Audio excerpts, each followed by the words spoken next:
Hare Hare. Jai Shri Gurudev ki Jai. The word towards synonyms, translations and purpose by Jagat Guru Srila Prabhupada. Jagat Guru Srila Prabhupada ki Jai. Vishinitai Gaur Chandra Premanande. Hari Hari Bo. Hare Krishna. Srimad Bhagavad Gita as it is ki Jai. Okay, Hare Krishna dear devotees. So please, if you can start your realizations, others can join in. Thank you very much. Hare Krishna. Hare Krishna, dear devotees. Thank you, Amrish Prabhuji. Thank you, Purnamadya Devi Dashi Mataji. Thank you, Krishna Samarpan Das Krishna Prabhu, for training and guiding us for our realization. We are in Bhagavad Gita, chapter 11, verse 53, the universal form.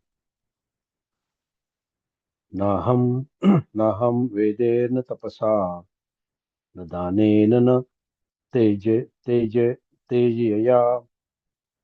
Shakya Evam Vido Drushtam Drashtavanasi Mam Yatha Naham Vederna Tapasa Danena na Chejaya Shakya Evam Vido Drashtam Drashtavanasi Mam Yatha Naham Vedena Tapasa Danena na Chejaya Shakya Evam Vido Drashtam Drashtavanasi Mam Yatha Na never. Aham I.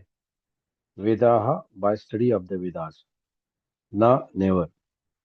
Tapasa by serious penances. Na never. Danena by charity. Na never. Cha also. Ijayaya by worship. Sakyaha is it possible. Evam vidaha like this. Drashtam to see.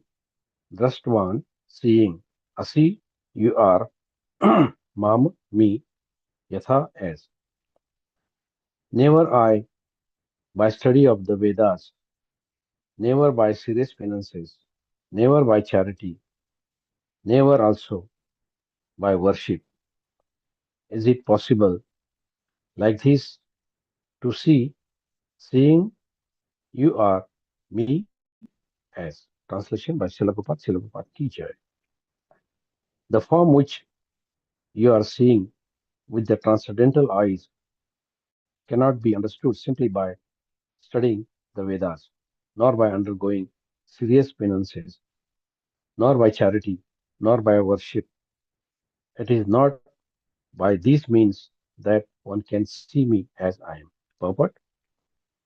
Krishna first appeared before his parents Devaki and Vasudev in four-handed form, and then he transformed himself into the two-handed form.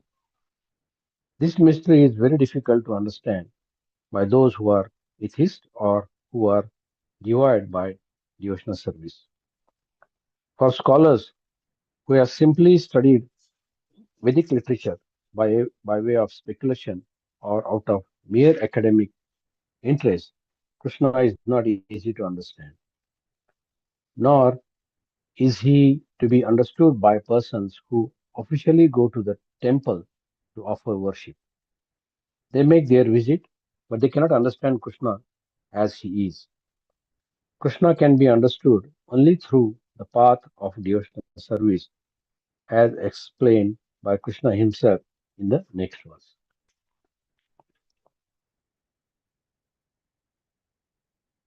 So, my realization from this verse is particularly Srila Prabhupada explains in the purport that Krishna is not someone we can just see, or those who are smart, or those who are rich, and those who are doing those who are having a material opulences, and those who are intensely doing prayers. So Krishna is not for them. If really we want to see Krishna, we need to have His mercy. So that means Krishna decides who can see Him. We can't, even if after intense prayer or even after doing bhakti, if we think that I will see Krishna, but it is not. Krishna will decide who can see him. Arjuna saw his Krishna's huge universal form because Krishna gave him a special vision.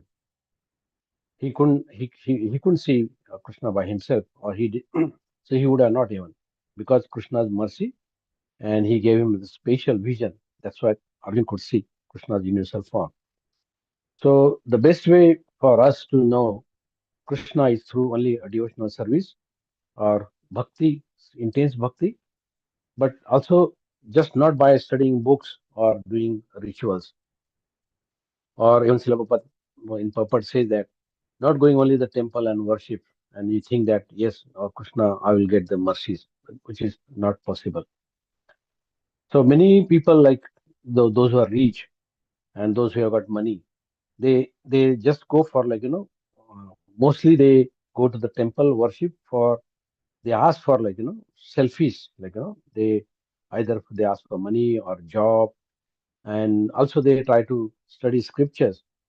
But if they do everything without love, it is not possible at all. Even great warrior, we are seeing here that Arjun, he could not see Krishna's form of his own. Actually, Krishna showed him.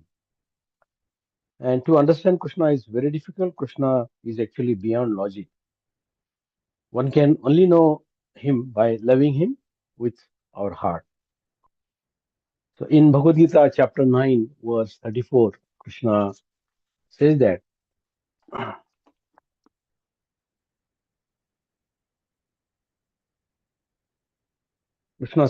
you engage yourself of thinking of me. I'll read out the verse. Man mana bhav mad bhakto madhyaji mam namaskuru. Mam evaishasi yukteva atmanam mat parayan. Translation. En- Lord says that engage your mind always in thinking of me. Become my devotee. Offer obeisances to me and worship me. Being completely absorbed in me, surely you will come to me. So here Lord is declaring.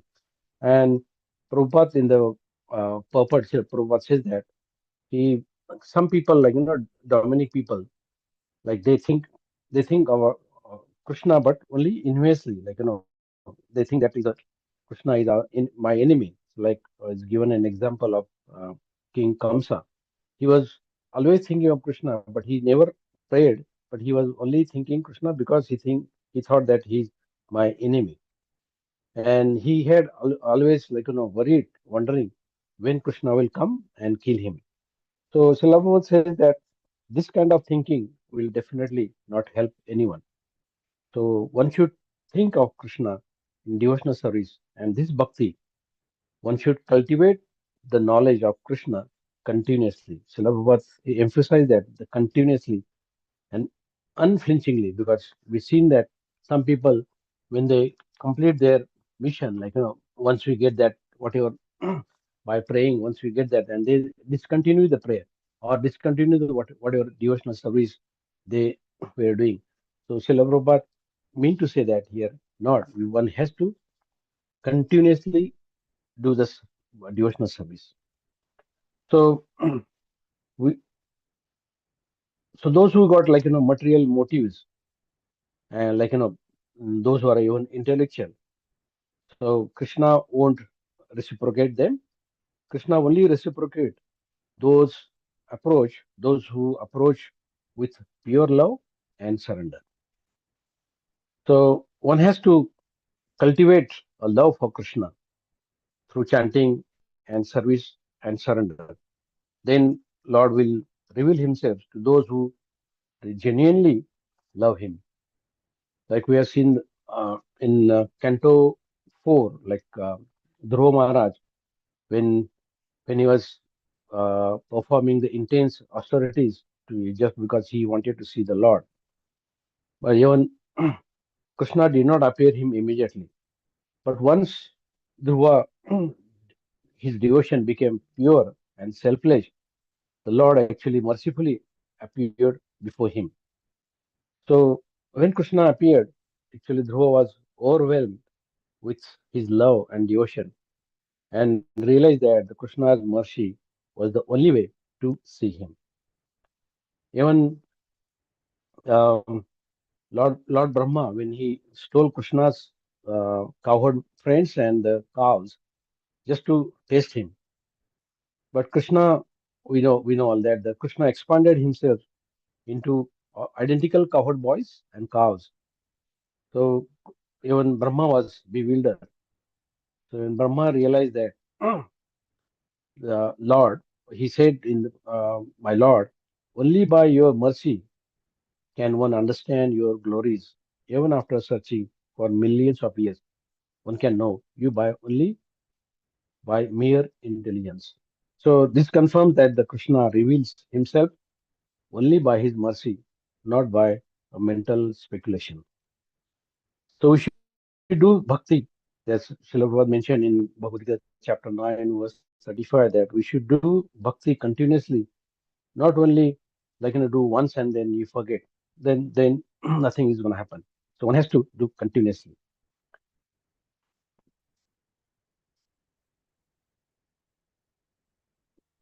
Also, I came across one, actually, on WhatsApp, Maharaj says that on one of the malos, Maharaj clearly says that as soon as we are attached to Krishna, our karmas are under his control.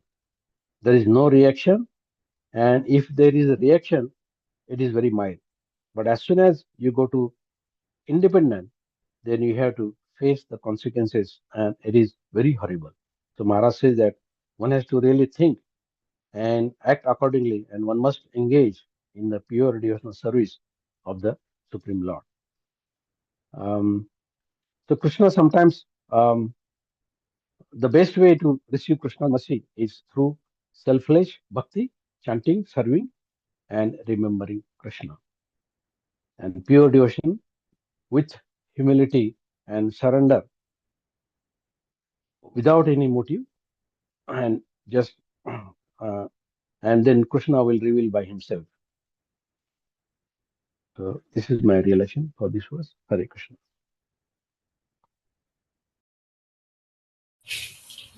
Hare Krishna, dear devotees. Thank you, His Grace Amrish Prabhu, for His Pranapagya Mataji, and His Grace Krishna Samarpan Krishna Prabhu for organizing this program and training us and giving us opportunity for giving our realizations on the Bhagavad Gita verses. So today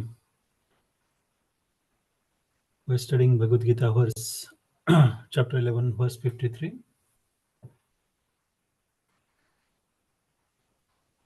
Naham vederna tapasa na danena chejaya shakya evam vido drushtam drushtavanasi mamayatha.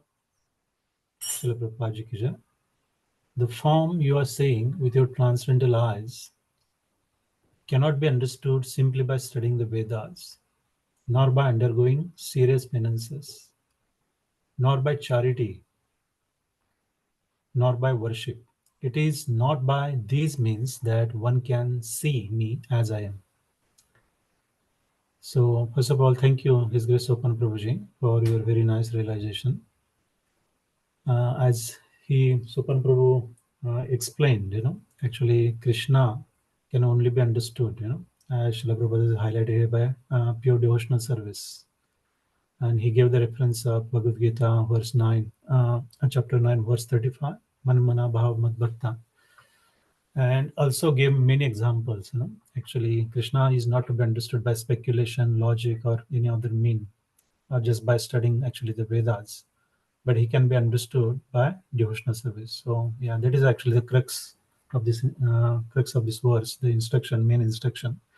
So here, while meditating on this verse, actually, I realized few points that I would like to share. So, the first of all.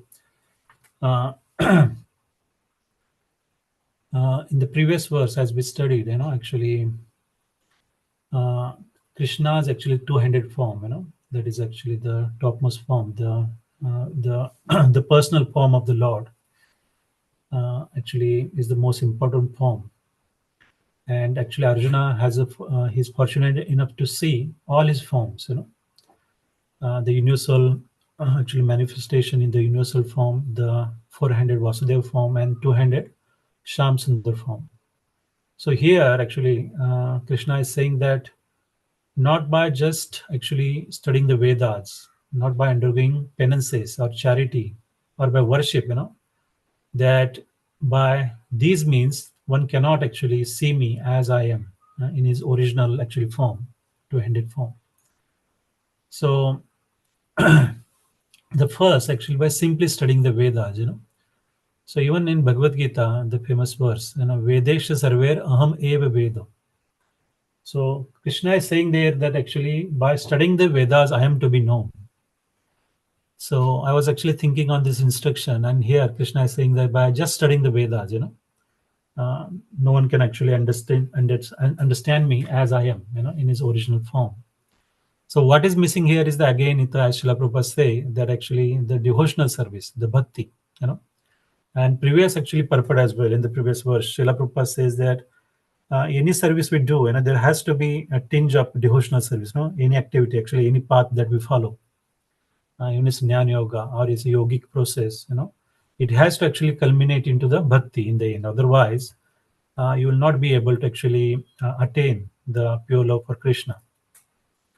So just by studying the Vedas, no one can actually able to understand Krishna, because we have seen many examples. And also, I remember this statement by Srila Prabhupada, actually, when he was asked the question that why Srila Prabhupada actually he translated the Bhagavad Gita when there are so many other, actually authors have already translated Bhagavad Gita in many different languages as well. So Srila Prabhupada, he actually replied that, yes, that is true. There are so many, thousands of actually translation and interpretations are there out there in the market. But how many devotees actually they have made, till now? And that was actually, actually that reply was really got me thinking as well. So many Bhagavad Gitas, so many people have actually studied them in detail, actually translated them. But actually, how many people have actually become a devotees? Even who have translated, there's a big question mark if they have become devotees. So yeah, as we know that always, the actually who's actually translating, who's actually try to understand Bhagavad Gita, it is not from the bona fide actually parampara, and if he's not following his actually spiritual master properly, then there is a good chance that they will actually put their own mind or actually their own concoction in their translation or purport. And that we can see, actually I have tried to read other translations and try to compare with the Srila Prabhupada's Bhagavad Gita, and you can clearly get that realization straight away. There is a big difference in the understanding and the way the purport has been given by Srila Prabhupada. It actually sounds very authentic. So yeah, just by being actually scholar and by actually studying Bhagavad Gita, by actually just by having the objective of being a scholar, you will not able to understand Krishna. Also by serious penances, there are, and we know many examples, even the actually Hiranyakashipu or even Ravan, they have also performed the great austerities. I have, as we have discussed those points many times in the past, very severe austerities for thousands of years. But Srila Prabhupada, actually, he says that those austerities are performed in the mode of passion and ignorance.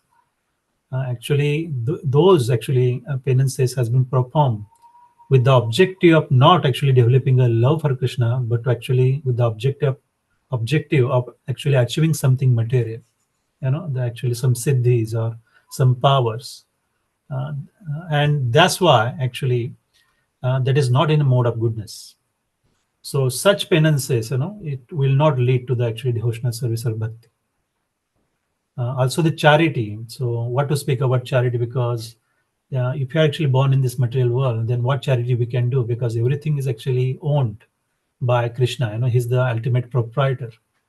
So we are actually donating what is given to us by him only. So there is no chance of actually understanding Krishna by charity, or even by worship. So this is also a very important point, that actually by worshipping the deities or Pancharatri ki vidhi, you know.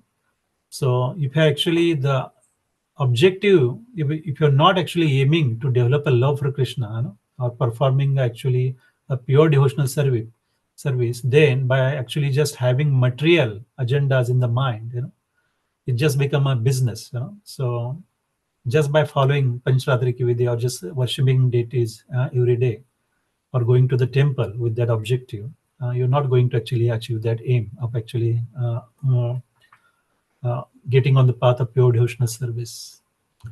So even here, Srila Prabhupada gave the actual example of a Devaki and Vasudeva, no? And I remember actually Amrish Prabhu explained, you know, their pastime in the few years ago, where he said that Devaki and Vasudeva in their previous lifetimes, you know, they were great devotees and they have performed actually very severe austerities, you know, for many years, thousands of years, and they wanted to have Vasudeva as their son, you know.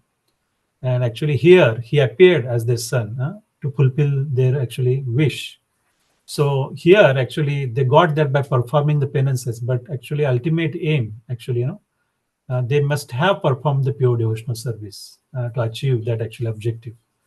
So here is a difference, you know. So ultimately, as Srila Prabhupada says that Krishna can be only understood through a path of devotional service, as explained by Krishna himself in the next verse. So yeah, you can actually, I was reading the next verse as well because the reference came here. So by only pure devotional service, you know, by not having any material actually agendas in your mind, as it is very nicely explained in one of the definition of the bhakti that we always refer. Anya bhilashata shunyam jnana karmadi anavritam anukulenu krishnanu shilanam bhaktiruttam. When first class devotional service develops, one must be devoid of all material desires, knowledge obtained by monistic philosophy, and fruitive action. The devotee must constantly serve Krishna favorably as Krishna desires. So the same points, you know. Actually, we should not do the actually one devotional service with the material motives in the mind, you know. As actually, this point always comes, you know, in the discussion. Unmotivated and uninterrupted devotional service has to be performed. So that's actually the instruction from the Bhagavatam. So the same, and even the actually even the yogic processes, you know, Srila Prabhupada, I was reading, and Srila Prabhupada mentioned even the actually yogis, they get trapped into the mysticism, you know, the actually various siddhis they obtain by following the yogic process. But if that actually yogic process ultimately does not culminate into the bhakti, then it is again is a failure only, because just having the siddhis, you know, and it is still on the material platform. I also remember the discussion where actually, you know, Amrish Prabhu mentioned the Prithu Maharaj, you know, he was also practiced yogic actually, you know, processes. He became a yogi, but later he actually again performed the pure devotional service. So, and he used that yogic process to actually accelerate his death, you know, to leave the body, so that he can actually go back to actually the Krishna's, you know, Krishna Lok, when he was in a healthy condition. So the as Srila Prabhupada says, there is only one important point. There's a pure devotional service. You know, by pure devotional service, one can able to understand Krishna as he is. You know, so this is what I understood while meditating on this verse. Thank you, Prabhuji. And also, Prabhuji, my wife is joining a little bit late. She has come from the work, so she will join later on. Thank you. Hare Krishna.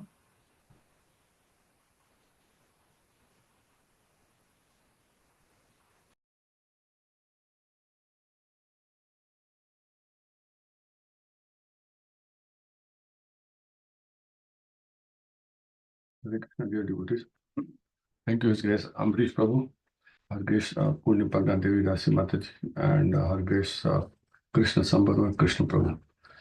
Thank you, Amrish Prabhu, for actually getting us to speak on Wednesday.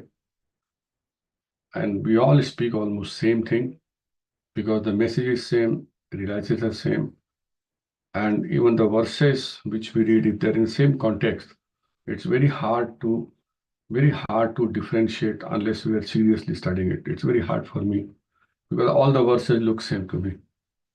So I'll try my best, Amrit Prabhu, what I can say and what I realize. And before I start that, I would like to thank you for giving your valuable time on Saturday, very late in night.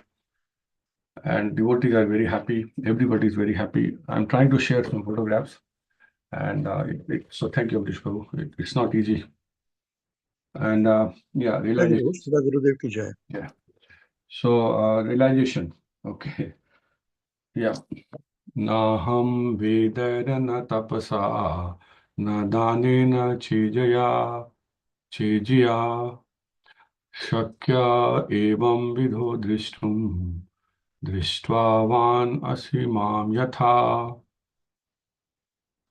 The form you are seeing with your transcendental eyes cannot be understood simply by studying the Vedas, nor by undergoing serious penances, nor by charity, nor by worship. It is not by these means that one can see as I am. So thank you, Subhan Prabhu, and thank you, Srila Prabhu, for sharing your realizations and giving some insight into the verse from your point of view. So my realization start with it is not by these means that one can see as I am. So that's a point to ponder. And we all know the answer. We all know the answer. We are good at giving knowledge. At least that's what I feel. We can speak big philosophy, we can refer verses, but actually understanding, as per your understanding, our own understanding, that what Krishna actually mean by doing this. And I always wonder that when Krishna is so clear in Bhagavad Gita and Bhagavatam and all those things, why it is impossible to get the real meaning of it. Why complicate the situation? Whether it is a community of devotees, whether it is a community of materialistics, or whether it is a community of other things, this is such so messy.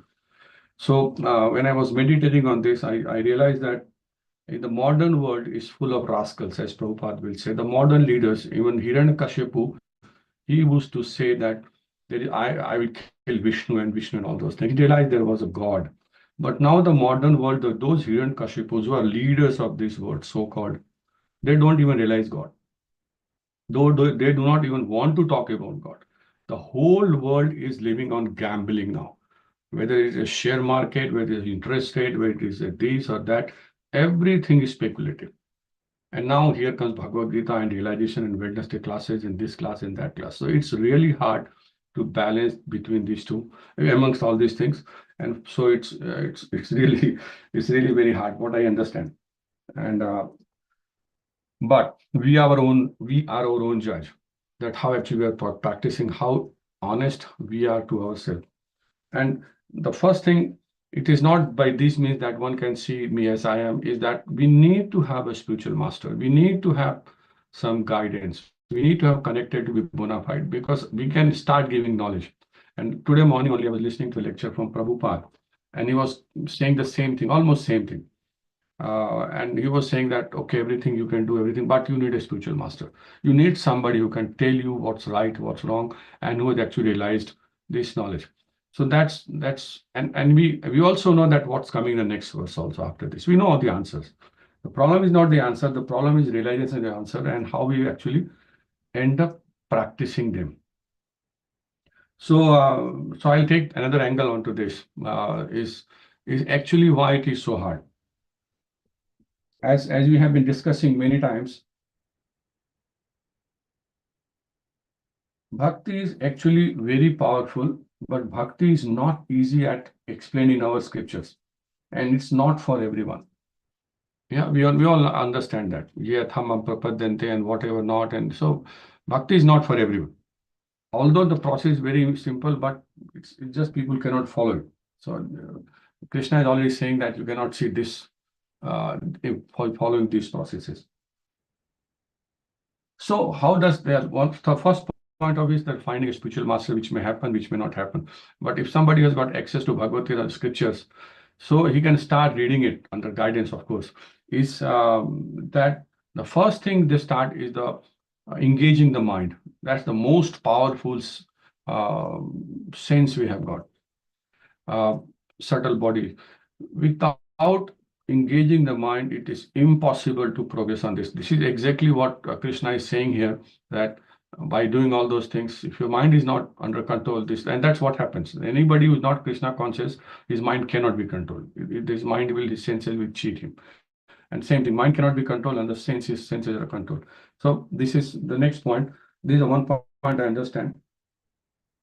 And the other point, which Sopan Prabhu mentioned, and I'm also thinking about Dhruv Maharaj. When Dhruv Maharaj is answering the question, not question, when Narad Muni asked him to go back home and why he should go back home, this age and material world, and how he should do, he was giving all the lectures that why he should go back. Yeah.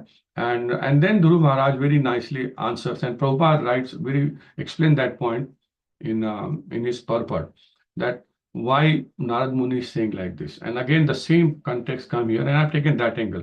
This topic is huge. What is in this verse? It cannot be explained by me. So that verse which I was going to refer is like this.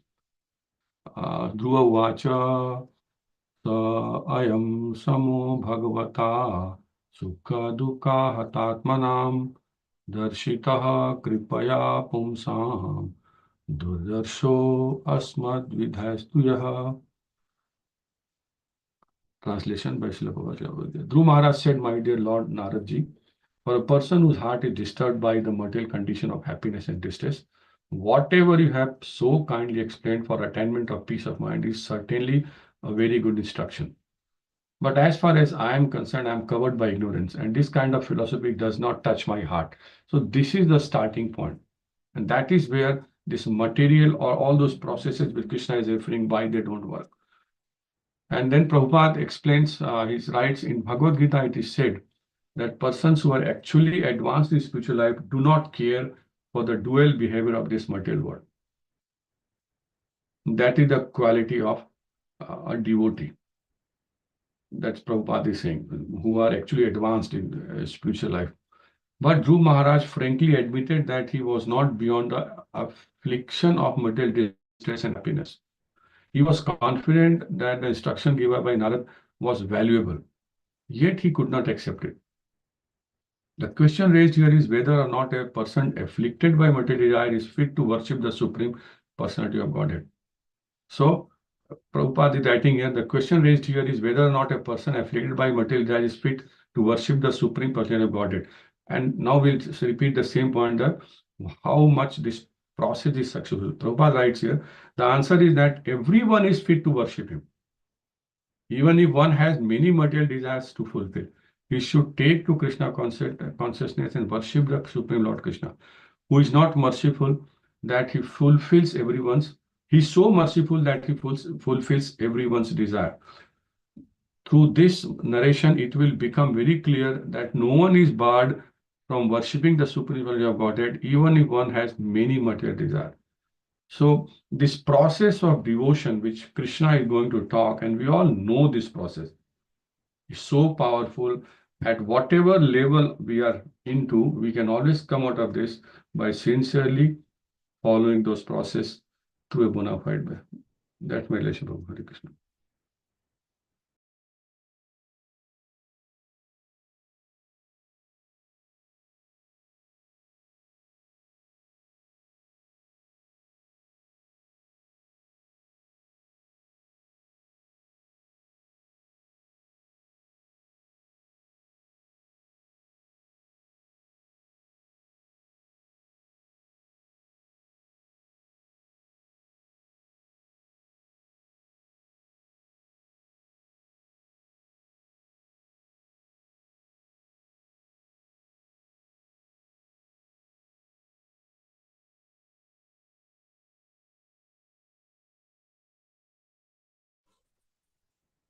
Hare Krishna, dear devotees.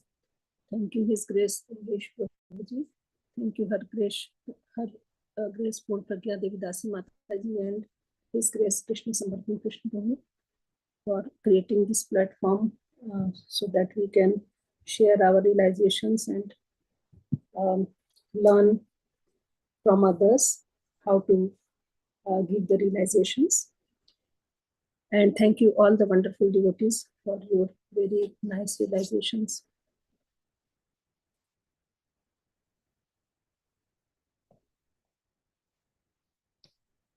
So we are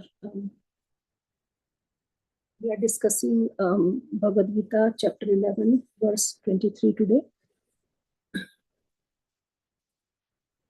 Naham vedirna tapasa न दानेन न चेज्यया शक्य एवं विधो द्रष्टुम दृष्टवानसि माम यथा. Translation by Srila Prabhupada. Srila Prabhupada ki jai. The form you are seeing with your transcendental eyes cannot be understood simply by studying the Vedas, nor by undergoing serious penances, nor by charity, nor by worship. It is not by these means that one can see me as I am. So we can see that in previous verses also, I think verse 48, 11.48 also, Krishna has said this, something like this, and that was for the universal form. Krishna mentioned there that you cannot see my universal form with finances and all, everything there, dane, kriya bhi, tapo bhi, everything, the words he used there. And then again, to see his two-handed Shyam Sundar form, Krishna is mentioning again that you cannot see me by studying of Vedas, by serious penances, by charity, or by worship. So, and also we can see that so many na word has been used here.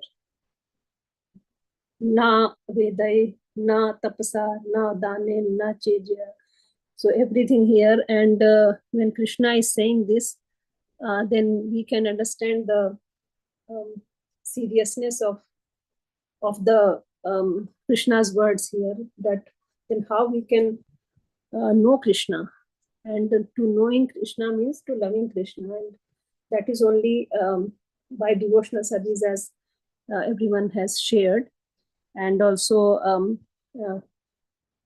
without, if one is doing studies of Vedas, but there is another motive, or there is penances, and but there is some different motive to get some material gain, or some other liberation, or something else like that, that kind of, to gain something. So that purpose is sought. That purpose, Krishna fulfills that desire, but then you cannot know Krishna, who Krishna is. You cannot love Krishna if there is no devotional service. And to know him, to be heart to heart with Krishna, to understand his words, what he has spoken here in Bhagavad Gita. There are transparent mediums of spiritual master, and who can, like Srila Prabhupada has given us the true meaning, what Krishna means. Otherwise, there are lots and lots of versions of Bhagavad Gita, and each and every Bhagavad Gita has given different meaning of it. So it makes one confused. So what is the purpose here, that what Krishna wants to tell us? Although Krishna is very vivid here, that yes, this is the one, that's what I want. But people, as per their own convenience, as per their own thinking and own desire, they just mold it somewhere else, and they just redirect the reader. So that's why it is not by these means that one can see me as I am. That is what Krishna is saying here. And also, what is the purpose of our devotional service? So what is the purpose of the humanity, that we have to know? So it is, as I think Sheetal Prabhu has mentioned already, Srimad Bhagavatam verse, which says that Save punsam paro dharmu yato bhakti radvukshaje Ahetukiya pratihata yayatma suprasidati. The supreme occupational dharma for all humanity is that by which men can attain to loving devotional service unto the transcendental Lord. Such devotional service must be unmotivated and uninterrupted to completely satisfy the self. So, our supreme dharma is just to do the loving devotional service unto Krishna and feel that what is that bliss which we can get from him. So, and like Chaitanya Mahaprabhu says that even if you handle me roughly, still because I am yours. So if we can give ourselves to Krishna by our thinking, by our body, by our everything, man, buddhi, karma, everything, then it is the we may understand the love of Krishna, and that is the best devotional service we can do to him. Not always gaining from him, but giving him. And that's why we call that Bhagwan to bhav ke bhukhe hote hain. The bhav, that's the love that Krishna is looking for, not the serious penances or charity or worship or anything else. All these help us to get closer to the devotional service, but this is not the ultimate. Ultimate is the pure devotional service, and which will come in the next verses as Srila Prabhupada has said here. So this is the message which I have learned from this verse. Thank you. Hare Krishna.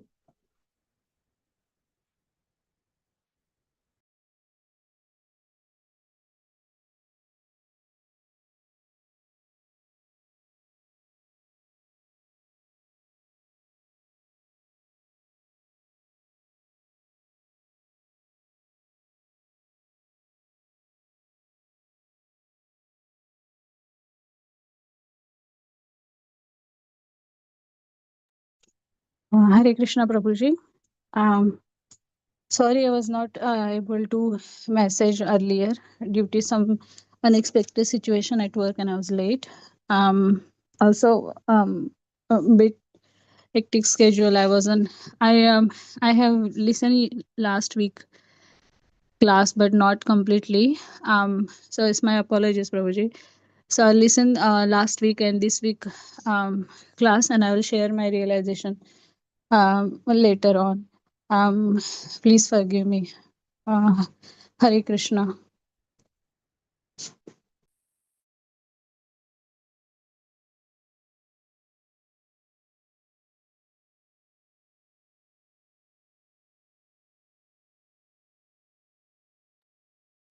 Hare Krishna Mataji. That's all right. Not able to inform is fine. It's okay. And my main purpose is that everybody who are accepting me as their servant, we give them knowledge without gaps, That's the reason, nothing else. So you can give it a lesson before next week for these 2 points. Yeah. And listen to others' realizations and hear that, because at every stage we have to improve our bhakti. That's okay, no problem. Hare Krishna. Yes, Prabhuji. Yeah, I will do it. Thank you, Prabhuji. Hare Krishna. Hare Krishna. Yeah. Jai Shri Gurudev ki Jai. So thank you very much, dear devotees, for all your wonderful realizations. And although I agree with many, I do not agree with many. And although it is personal, that is very important, And it is important that we share and we hear.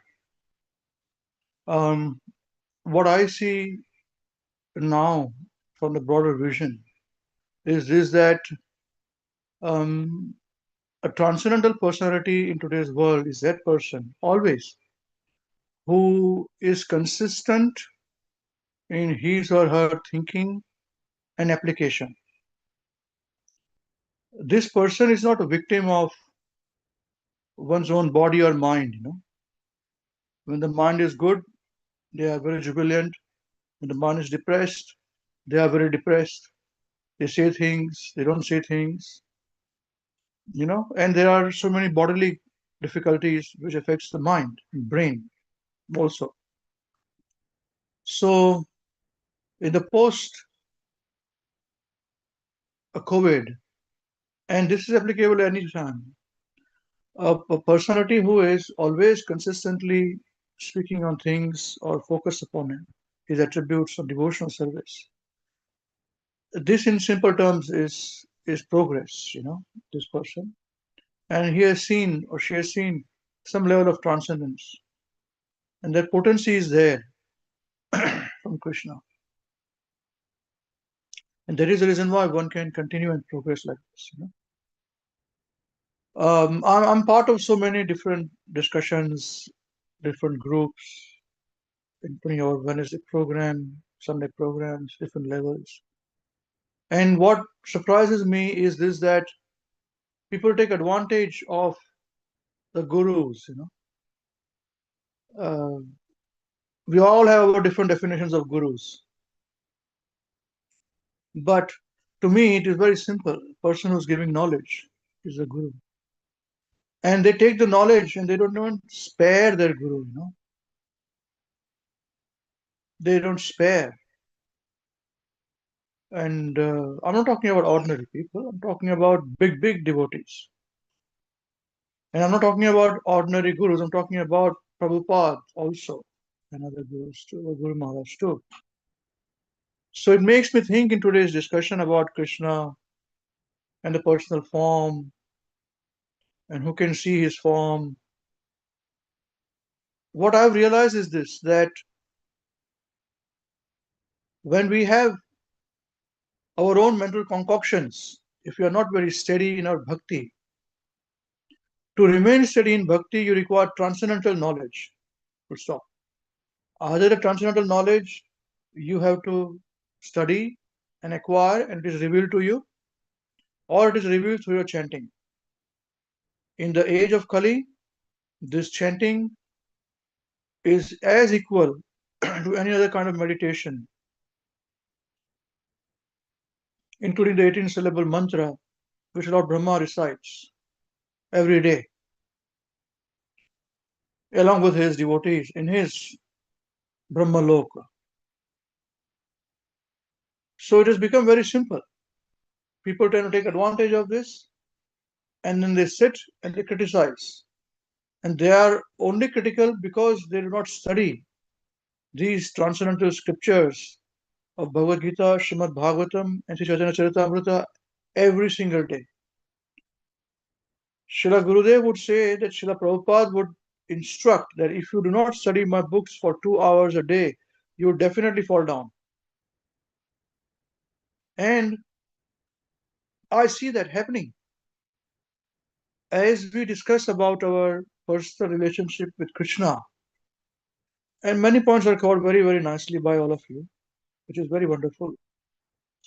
So as a servant, I'm thinking, how is it possible that Prabhupada's personal servants today are criticizing Prabhupada? I could not believe myself in one of the big meeting of big people, personalities. I was the one who was defending Prabhupada. Others were either criticizing Prabhupada for what Prabhupada had said, or they kept quiet. And it is not for the first time I'm doing so. So the question here is this, that we may be a very good yogi. We may attain very good position through Ashtanga Yoga or through Bhakti. And in Bhakti, we may be bringing up ourselves from the mode of ignorance to mode of passion to mode of goodness, and we become attached to the mode of goodness. Now it is difficult to attain the mode of goodness. So people think that if we are quiet, if we are acceptable in the society of devotees, when something is wrong happening, when even Prabhupada are insulted, or somebody's devotees are insulted, we just keep quiet. But on the back, once it is done, we sit and crib about things. But in front of everybody else, we are very nice. This is mode of goodness according to them, because they want to be acceptable to the society. Oh, he's very nice Brahmana. He sits quiet, he sees where the flows, doesn't go against the flow. Whereas a real Brahmana, who is a true personality in the mode of goodness, always speaks the truth, and person or people don't even understand what the person is speaking. Most of the time, the kind of knowledge that has been given by this Brahmana is so far out that others would not understand what has been spoken. With our tiny knowledge, with our tiny brains, we try to realize, we try to understand, and we understand a little bit of things and we give up. And then we conclude something, oh, this must be the case, and it is done. We finish. We are not taking the efforts of really understanding what the Brahmana speaks. He speaks the truth, supreme absolute truth. You see? I have seen that happening at various stages of devotional service. It makes me think, when I die, who will be around me to chant Hare Krishna? Second point is, do we really need big around? Then I have to then become a very nice person, or I'm talking me, I'm saying anybody else also, and just be compromising things everywhere and fit into this Kali Yuga society? Well, answer for me is very simple. Answer for you may be different. So all of us are on the path of devotional service. We are victims of Maya, and sometimes we are very good, we are very enthusiastic in our realization, sometimes we are not. We lose focus sometimes, we keep focus sometimes. But the one who keeps focus all the time, he sits on the position which is higher than the transcendental platform. This personality doesn't wait for Krishna to show his form. This personality, all of us, are waiting for Krishna to see Krishna's form. When will I see Krishna's form? When I'm chanting his names, will he come and dance? Or will not see Krishna's form? Or how will he do this?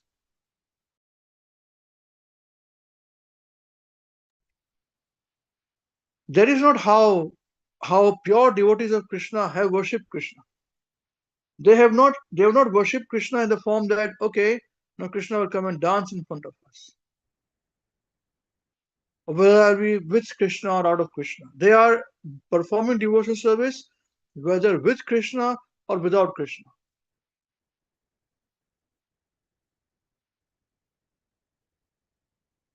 I want to ask one question to all of you.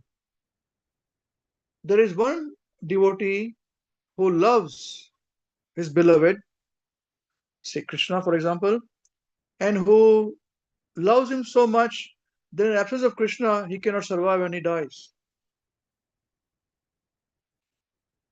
Is an Uttam Adhikari, a top devotee? What do you all think? Please tell me. All answer the good answer. I'm not trying to prove anything right or wrong. I want to share one realization, please. Yes, Prabhu, Uttam Adhikari. Yeah. Thank you.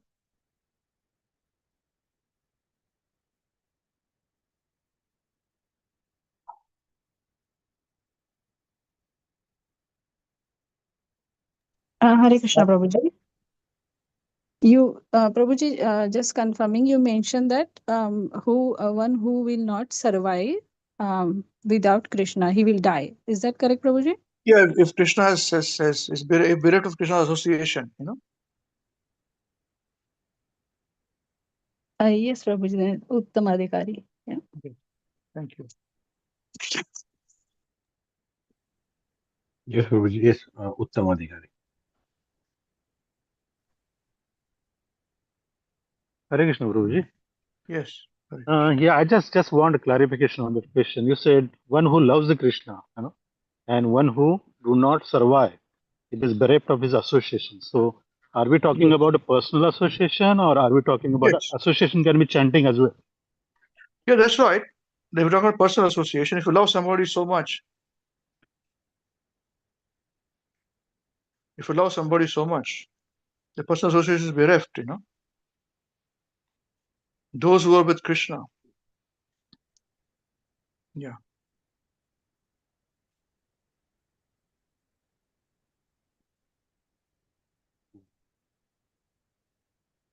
Yes, it's certainly Tomadhikari, but actually means what we have seen, the examples from the Bhagavatam, everyone is always keep looking for Krishna. That is the mood of our sampradaya, as we always say.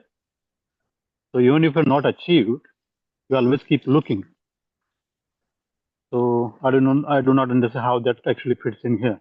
Yeah, but if you're achieved and he leaves, the person dies. Yes, I think it's Uttamadhikari. Yes. Thank you.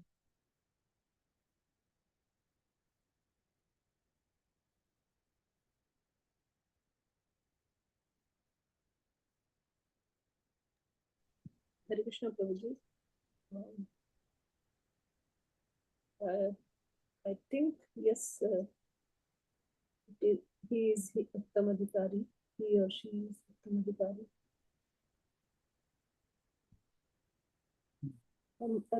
There was this, it's I think Raghunath Das Goswami who was who wanted to do suicide in absence of Chaitanya Mahaprabhu.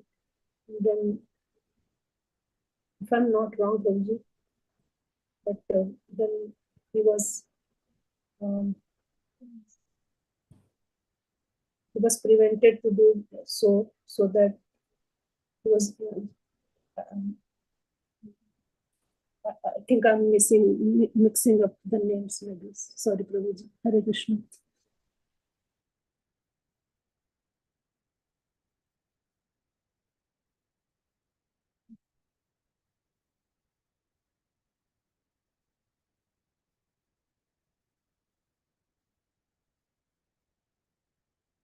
Okay, thank you.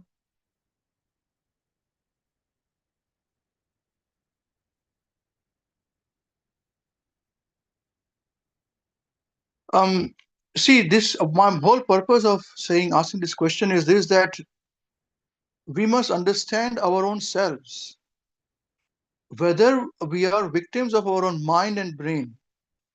Are we steady in our bhakti all the time, or we are not? Then we should not be speaking things which, when we are in a different mood, better we must keep quiet. See, here I would like us to speak on, let's listen to these translations. There are too many points. So I just wanted to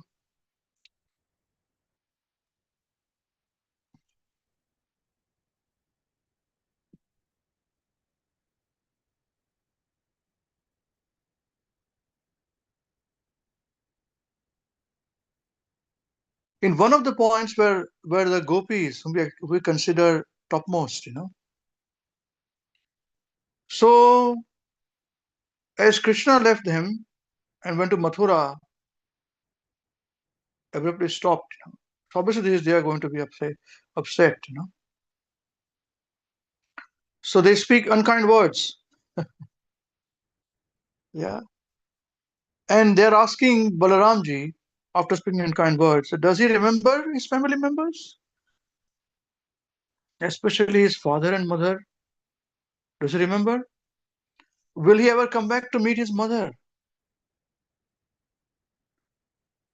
And does Krishna remember the services we always did for him? No. And what services did they do for Krishna? They would make garlands. They were using perfumes, construction of fans, canopies, flower petals. You can do at home for Krishna. But by doing these simple acts, our Acharya Srila Vishwanath Chakravarti Thakur says they perform the greatest service to the Supreme Personality of Godhead. Yeah. And the gopis had abandoned for Krishna's sake their mothers, their fathers, their brothers, their husbands, their children, their sisters. Even though these family relations are very difficult to give up, they themselves admit it. Are we ready for doing so? They said it's very difficult to give up, but we still give up. And they're saying, but same Krishna suddenly now has suddenly abandoned us and gone away, breaking all the affectionate ties with us.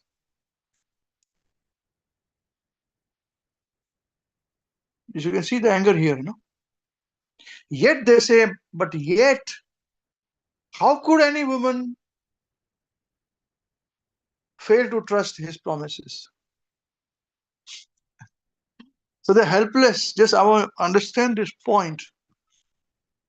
See what they're thinking.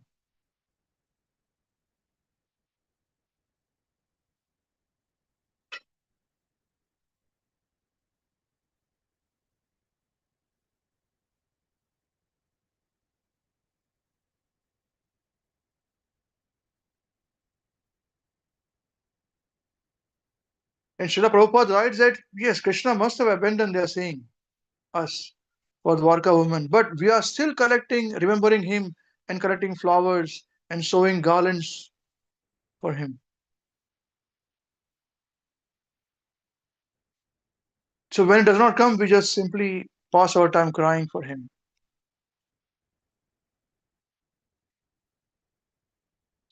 Will he, if only he comes and accepts his garlands that we have made for him. Yeah.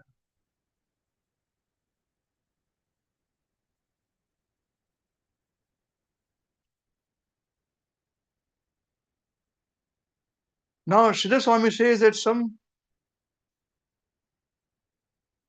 no, I have to be very careful.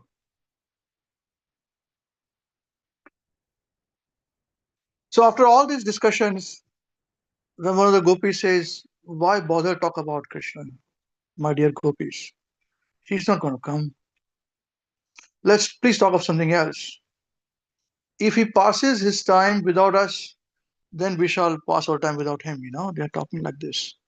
I'm just paraphrasing, sorry. There's a discussion amongst them.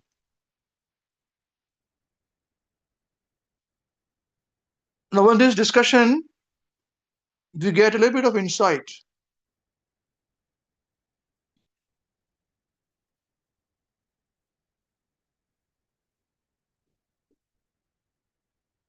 That we can get a little bit of insight upon the gopis' thinking. Sridhar Swami says this. These are very deep philosophy and very deeply which in the scriptures, So really dig deep into these things. They say that the gopis are subtly telling that Lord Krishna spends his time happily without them. That's the first point. And say, whereas they are most unhappy without their Lord.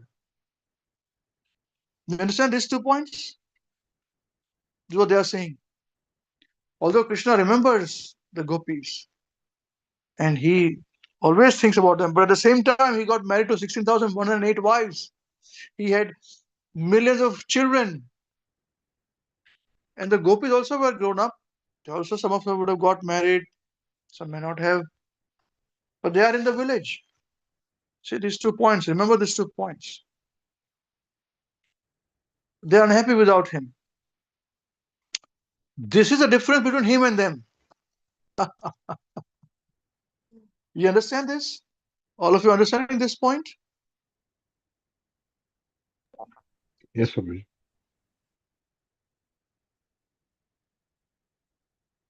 Now another Acharya is explaining this point in a different way. So he's saying that the gopis are considering themselves different from other women. Okay? And they are thinking like this. What are they thinking? If other women are together with their lovers, they live. And if they are separated from them, from him, they die. This was my question, correct? So this is first observation. This is Gopi's thinking, in internal thinking, that's why we require acharyas for this.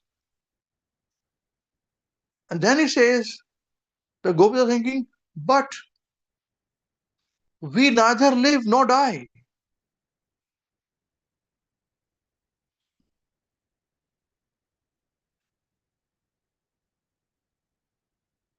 And then they say, this is our fate. The providence has written on our foreheads. What remedy can we find?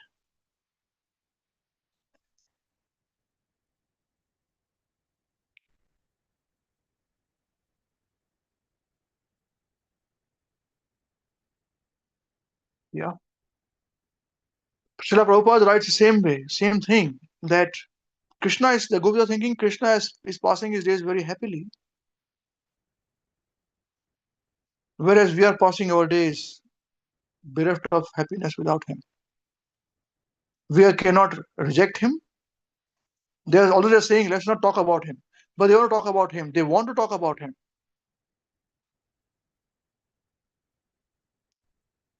So they are neither here nor there, and they are accepting this is the providence. विधाता ने लिखा हुआ है हमारा नसीब इस तरह का ताकि हम न जिए न मरे. Because the body is not there, it's Krishna's.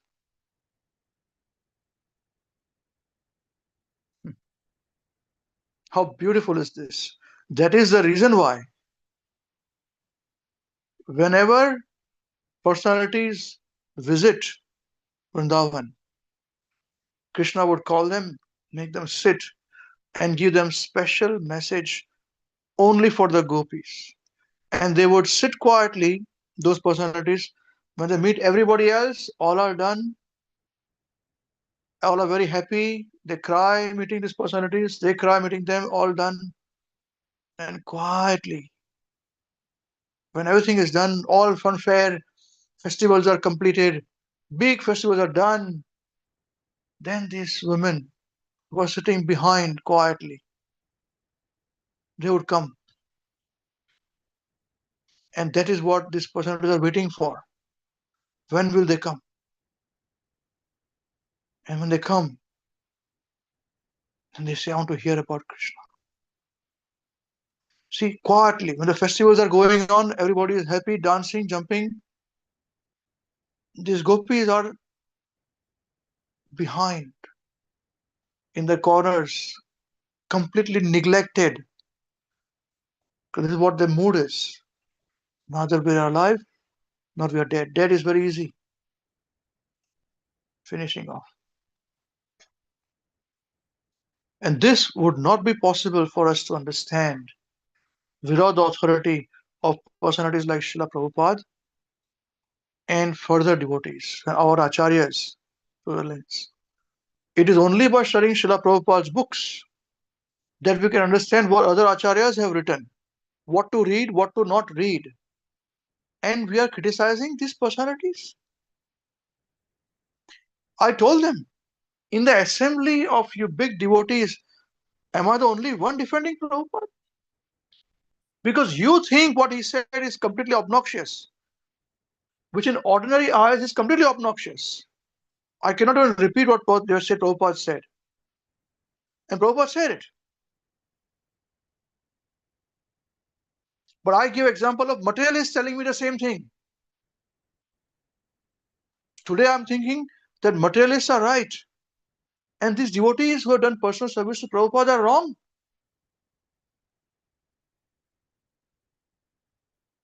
You see?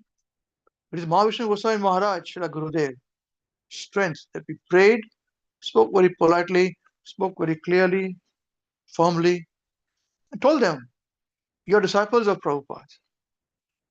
Behave like one. You cannot criticize like this.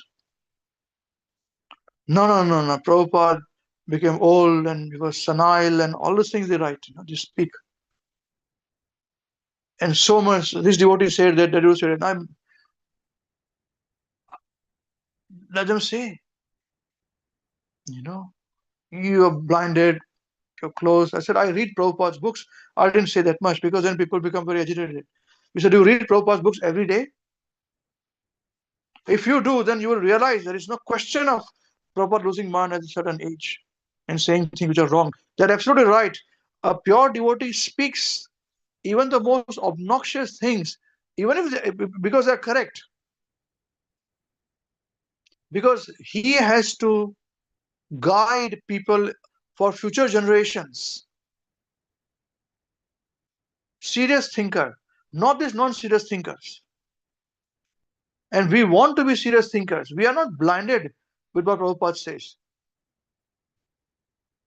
In ordinary eyes, what Prabhupada said is very, very wrong. But the same thing we have to see from other eyes and what he has given us. You tell me, is this mood of gopis, going back to Godhead, so easy?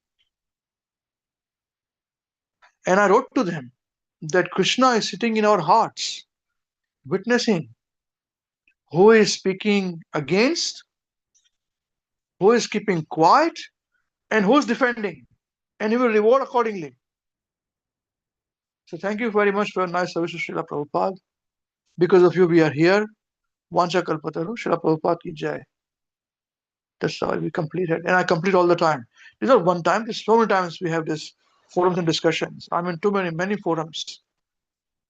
And I know that if I say certain things, it's going to be blasted back upon me. So do not live in a fool's paradise to say Prabhupada are always glorified everywhere. Within Prabhupada's own society, Prabhupada are not glorified.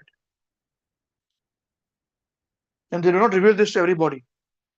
It's another point, So one has to be very careful what one reads, what one understands.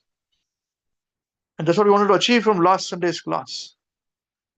If that class does not change our outlook in life and devotional service, then listen to it again.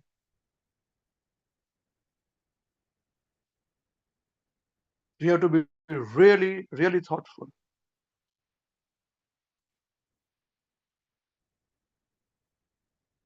So sitting there amongst all his millions of family members, Krishna,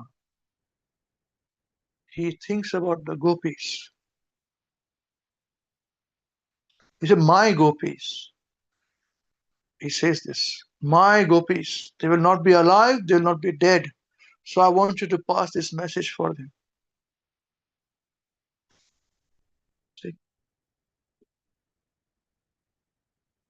So that is the reason why Chaitanya Mahaprabhu has mentioned the love of the gopis is the topmost. So the form of Krishna it is not possible to achieve it by reading Vedas.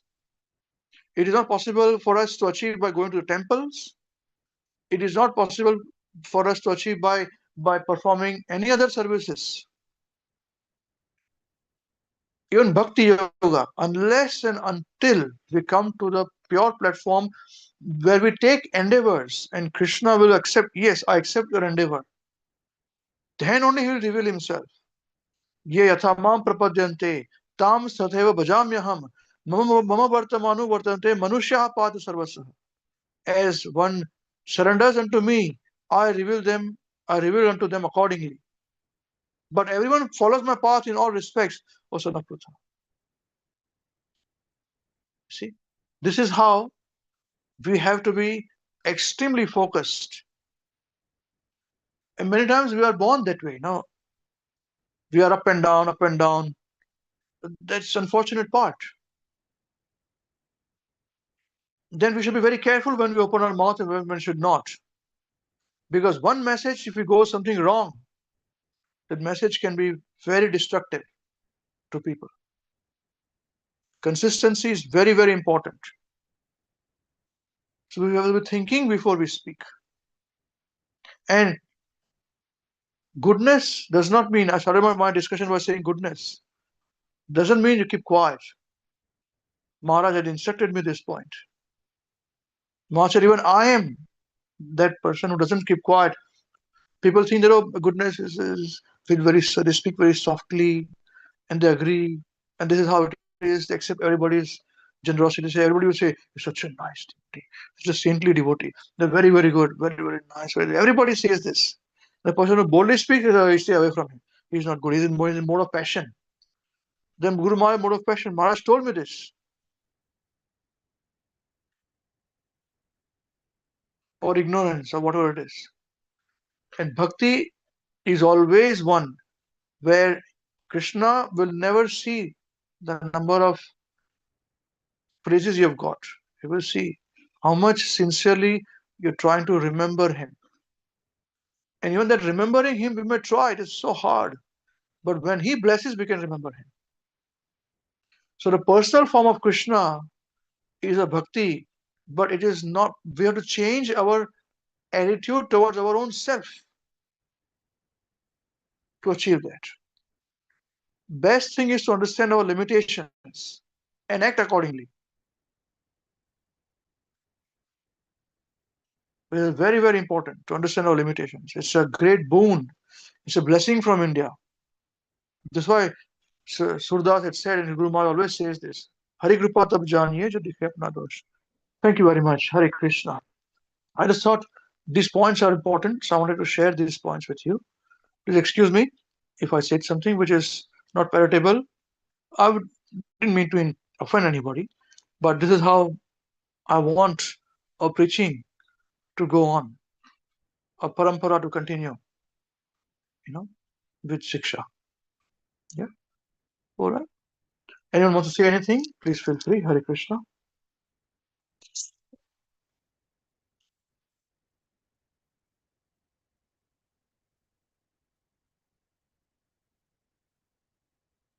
Or if you have any questions from anybody.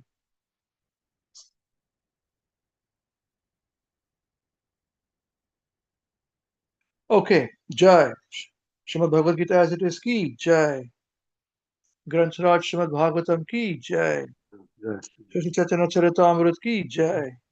Srila Gurudev ki. Jai.